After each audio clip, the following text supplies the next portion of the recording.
Yeah. Thank you so much for joining us. So we got great feedback from the last one last week. A lot of Awesome. people got a lot out of what you were saying.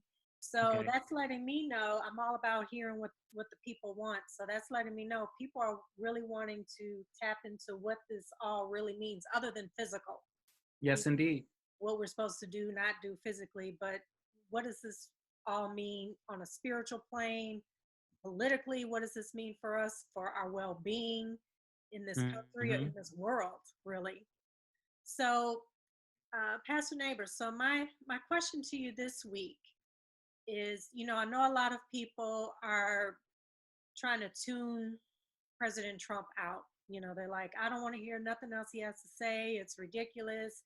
I don't want him consuming, my time during the day. But I feel like when you don't pay attention to what he's doing some stuff that's impacting us, And right now he has pretty much turned everything into a dictatorship, and only a few more steps and it is what it's going to be, what he wants it to be, where he is the king. Hmm. And uh and I think like Pelosi, I think everybody's so much trying to play by the rules, play things by the book to make sure that it's done right to get him out of the office, so that everything's just done by the book. But Hmm. that's not working. Hmm. Doesn't seem to be working. But what I did love was Wisconsin. They showed the Republicans, no, we will risk our lives to keep the injustice out of our state. That was beautiful. I mean, I hated that people were out there voting with, risking their lives, literally risking their Yeah. lives, Right. Right. to fight for democracy.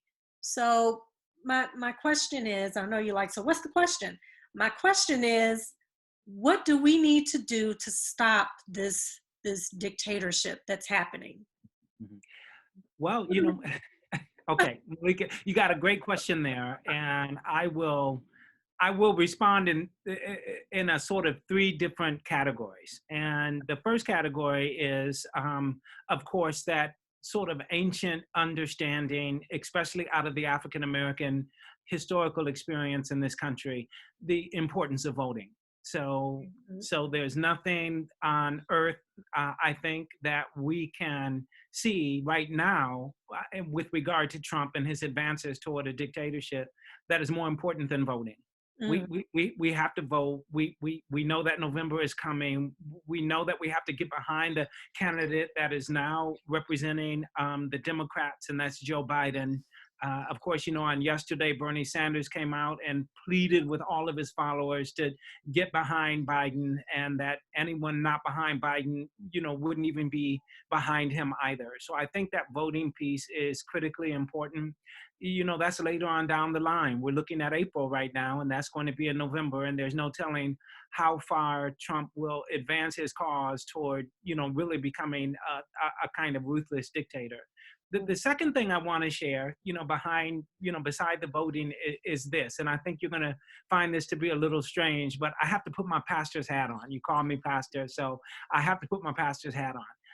I think that we have to be very careful about lending our mental and emotional and spiritual energy into so much focus on Donald Trump. I think that it has a way of debilitating a person, and it also has a way of creating a sort of onus or burden, especially for the Black community. We're already carrying burdens. We're already dying at astronomical rates due to COVID-19.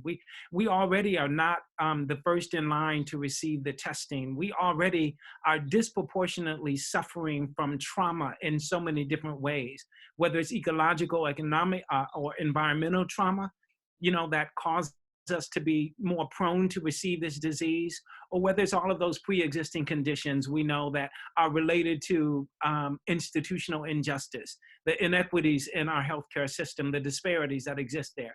So we have all of that on our shoulders. We're already dealing with that kind of trauma, and we know that we are because suicide rate is higher now among Black folks than it's ever been historically. And that's at every demographic. It's not just old people, it's not just adults, but even our children. And so we know that there's a stress that's existing. So my appeal is that we have to depend on the folks that we elected, especially those who are in the House, to do their due diligence and to make sure they're doing everything they can to keep Donald Trump in check. And in the meantime, what we have to do is we have to center ourselves and our energy and our emotions and our mental capacity on the things that make a difference, on the things that we can be in control of. And Malika, that's local stuff. So we have to fight at the national level, right? We do. But we have to depend on the folks that we've elected to keep Trump in place. One of the things that we can do, though, is we can work at the local level. We can work at trying to save our community and to save the lives of the people that are dying disproportionately all around us. We can work at the local level. We can make sure that we're concerned about the seniors who live in our neighborhood and on our street, those who are members of our congregations, the people that we know, people with pre-existing conditions. Get on the phone and call them, right? You know, we can do that. If they need anything, go pick something up from the store and drop it off at their door. You know, if you're blessed in a way, if you got $100, if you got $50, drop it in somebody's mail slot that you know might be struggling a little bit. This helps us to maintain our sanity. And if we take everything that we have and just focus it on Trump, I think that's a burden that's too much for us to bear. He's a monster. There's no question about it. He's not only a monster, but he's a very clear and present danger to everything that we value. But we've got to take all of that and say, we've elected people to put him in check. Let's make sure they're putting him in check, and let's deal with what's right across the street from us right now. Do you think that, well, J.B. Pritzker and Governor Cuomo, I think they've definitely been putting him in check, like calling him out, making him sweat a little bit. I feel like we need more. We need more. And when I say we need to pay attention to what he's doing, because I think some people aren't aware of decisions, moves he's making. So, you know, now he got rid of the overseer of the $2 trillion. A lot of people didn't know that and what that meant. So now he's moving one of his boys in there to manage that money. That's like horrifying. Sure it is. Sure it is. Mm-hmm, mm-hmm. You know, and I just think people aren't, at least you got to keep tabs on what these moves that he's making, because it's going to have an impact on all of us. But how do we get more of our elected officials to put him in check, to call him out? I feel like some of them are afraid. Yeah. Well, you know, we have to, now let's put that in perspective, because we know that there are tons of elected officials that are putting him in check, not the least of which is the Congressional Black Caucus, which is right there in DC. So we know that there are folks who are looking at absolutely everything that he is doing. I was on a conference call last week where one of the featured speakers was Congresswoman Maxine Waters. She knows so much about what he's doing, every step that he's taking. So I have every confidence that they are doing everything they can within their capacity and power to keep him in check and to put the limelight on what he's doing.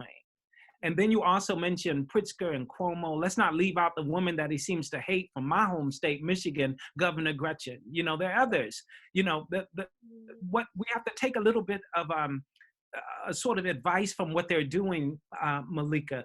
What the state governors are doing is they're working with Trump where they can.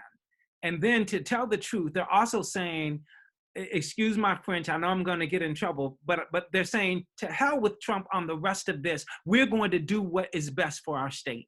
And that's what we see happening with Pritzker. That's what we see happening with Cuomo and just about all of the other Democratic governors and some Republicans as well.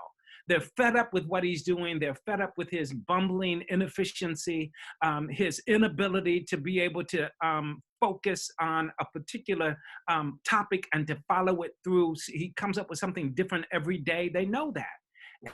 And so again, I think that what we do is depend on those folks to do what they do to keep him in check, and then to sort of reorient ourselves and say, what can we do that is right before us right now?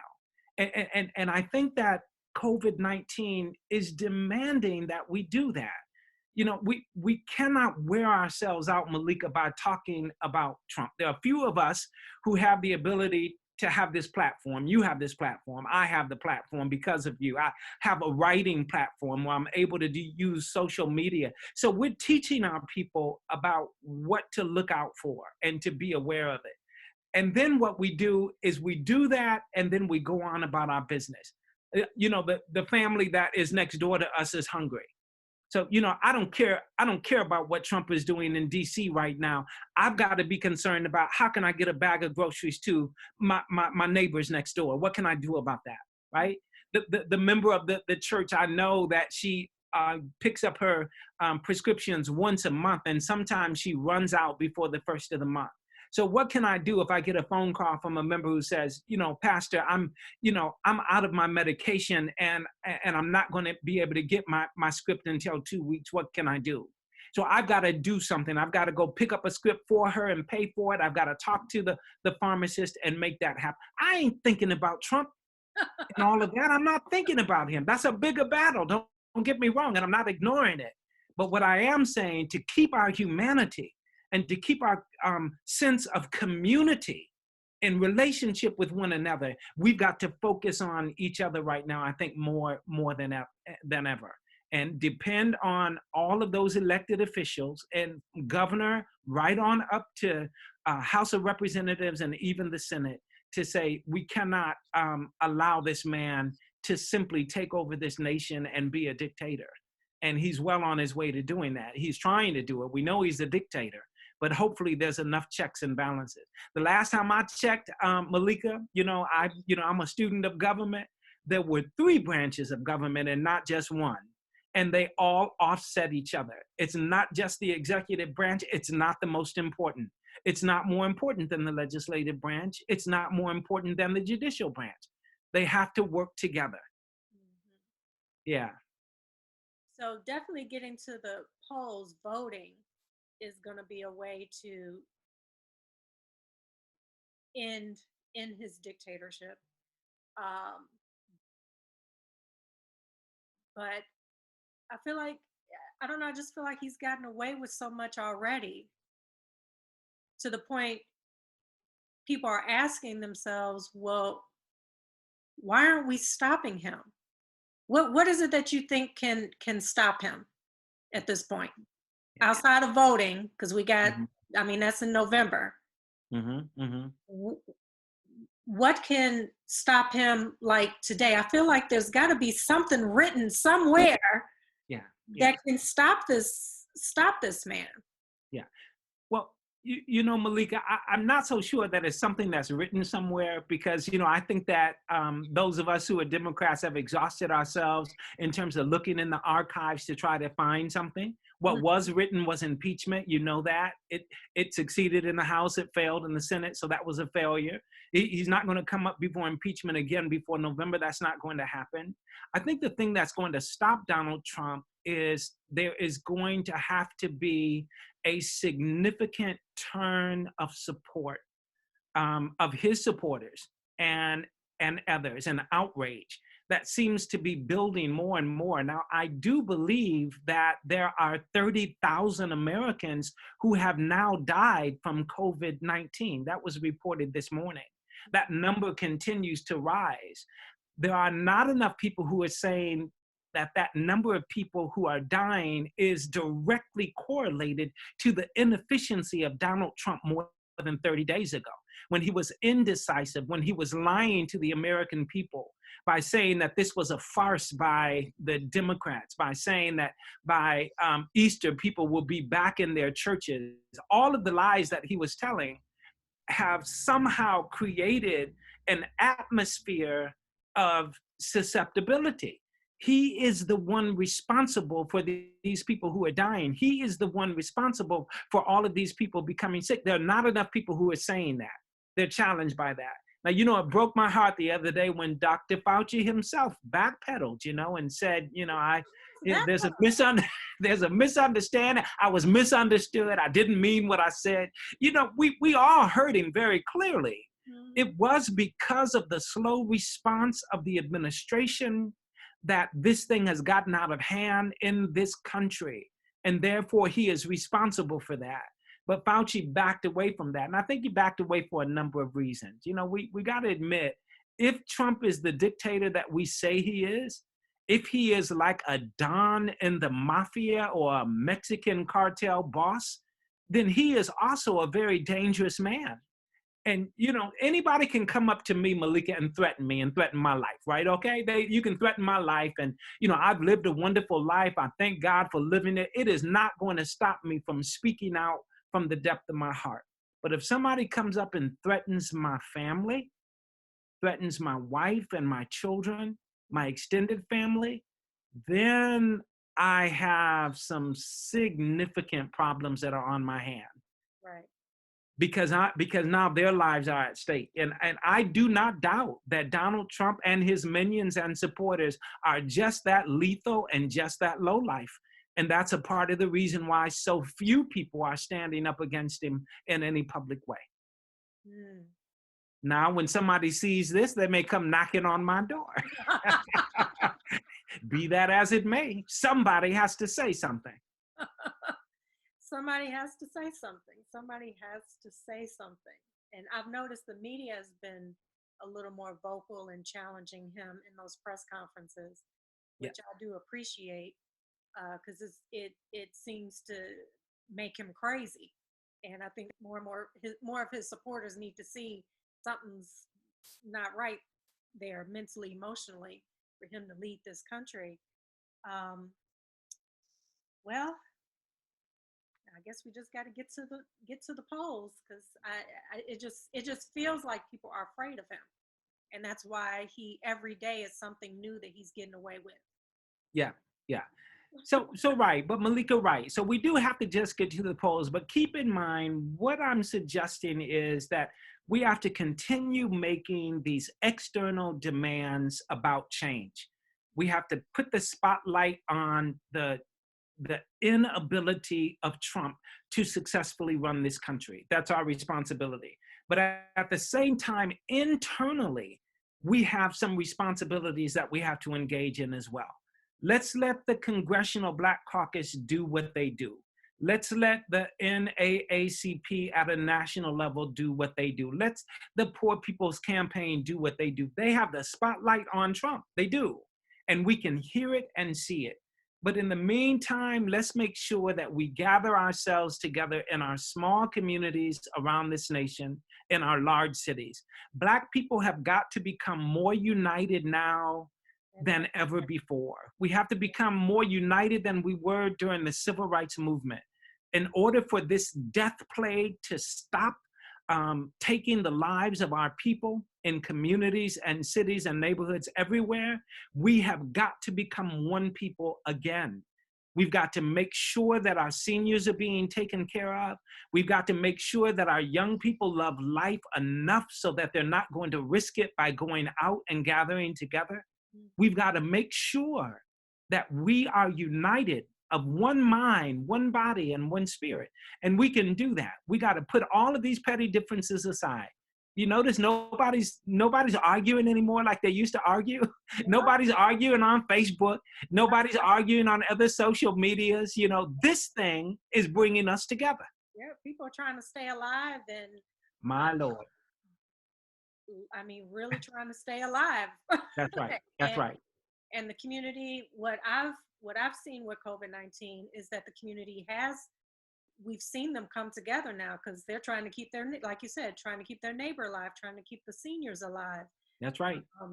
children, making sure that they're fed, families are fed. So yeah, that's been the beauty, Yeah. Yeah. silver lining in COVID-19 is seeing That people come that together and help each other stay alive. That's right. And let me say one more thing, Malika. I know your time may be up. I don't know, but let me say one more thing. Let's not forget about the magnificent movement that began last year in Evanston that brought the national spotlight on us, and that's the movement of reparations. Mm. and that the city passing a resolution to begin a reparations program here, the first of its kind in the nation, a potential $10 million set aside for the next 10 years as it relates to the sale of cannabis, a 3 or 4% tax on that. We know all of that is happening. People are still going out and buying the cannabis. We want you to know that. That's still happening. Really buying it right now. Yeah, yeah. So the taxes are there. The money is beginning to roll in.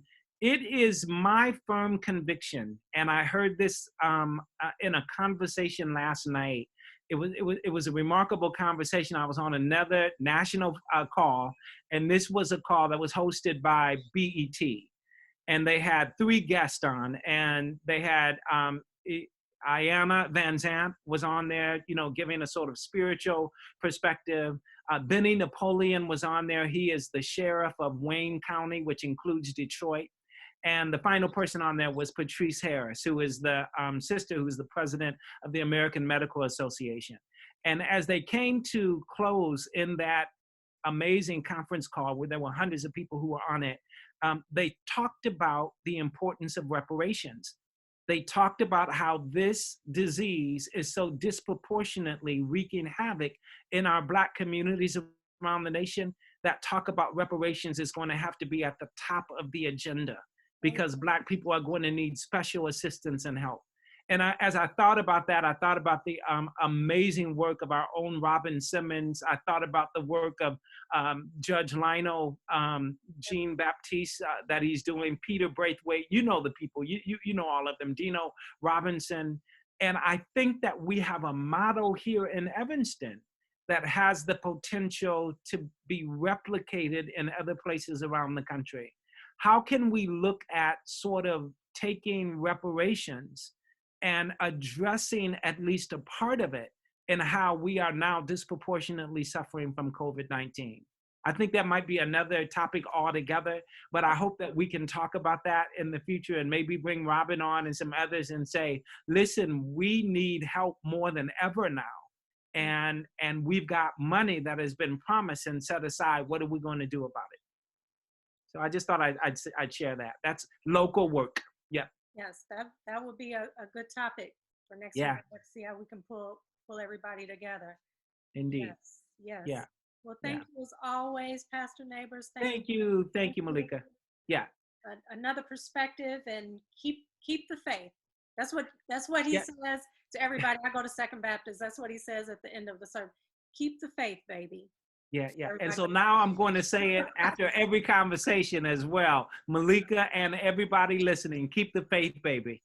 Yeah, right. The best is yet to come. That's yeah, right. Thank you. That's right. Yeah. Thank you, Pastor. Okay. Thank you. Take care. Yeah, bye-bye. Okay, you all, this has been Malika of Evanston Live TV, and this was another episode of Nabors Speaks. He'll be joining us again next Thursday. And yeah. The beauty in all of this is that it has shined a light on things going on in the Black community. It has shined a light on how everybody can come together and help each other to stay alive. And it has really shined a light on the President of the United States slowly but surely becoming a dictator. And what do we need to do? And people need to stop fearing him. He just keeps getting away with more and more and more each day. Each day I turn on the news, I'm like, he done got away with what now? Yeah. So we got some work to do. When this quarantine is over, we got work to do while we have the time. And then when this lockdown, this quarantine is over, we definitely got some work to do. And then in November, that's going to be very, very telling. So you all keep the faith, stay safe, keep your distance, 6 feet from any and everybody, gloves, mask, wash your hands, and just be very conscious, very, very conscious of what's going on. Thank you all. This is Malika, Evanston Live TV. Stay tuned for more.